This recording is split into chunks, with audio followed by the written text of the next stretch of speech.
Prej ditës së njëjtë, hyrja e re e portit të Vlorës do të jenë nga pjesa perëndimore, si pasojë e bashkimit të rrugës transballkanike me godinën e portit të Vlorës. Tashmë është vendosur dhe pika e kontrollit, e cila kontrollon çdo automjet në cilin hyj dhe dali nëpërmjet pikës kufitare të portit të Vlorës, ndërkohë që pjesa veriore, e cila më herët përdorej si porta hyrëse për të gjitha automjetet, do të jetë për mjetet të tonazhit të rënd, të cilët do të hyjnë në kantierin e ndërtimit për investimin e Vlora Marine.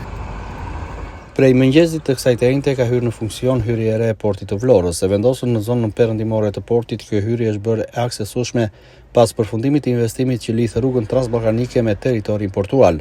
Në këtë zonë është vendosur gjithashtu një pikë e re kontrolli ku do të kryhen verifikimet për të gjitha automjetet që hyjnë dhe dalin nga porti. Autoritetet synojnë që përmes kësaj infrastrukture të re të përmirësojnë qarkullimin e mjeteve dhe të rrisin standardet në hyrje-dalje. Ndërkohë hyrja e vjetër e portit do të vijojë të përdoret vetëm për mjetet e tonazhit të rënd, që janë të angazhuara në investimin dhe punimet që po zhvillohen aktualisht në këtë zonë. Hyrja e re do të shërbejë jo vetëm automjeteve, por edhe të gjithë pasagjerëve që udhtojnë drejt Italisë ose kthehen prej saj me tragetet e linjës. Kjo pritet lehtësoj edhe lëvizjen e udhëtarëve dhe të shmang ngarkesën që krijoi më parë në hyrjen ekzistuese. Megjithëse investimi kishte nisur prej kohësh, vetëm nga kjo e njëjtë e ishte vënë plotësisht në funksion. Tashmë infrastruktura e re është aksesueshme si për automjetet, ashtu edhe për pasagjerët.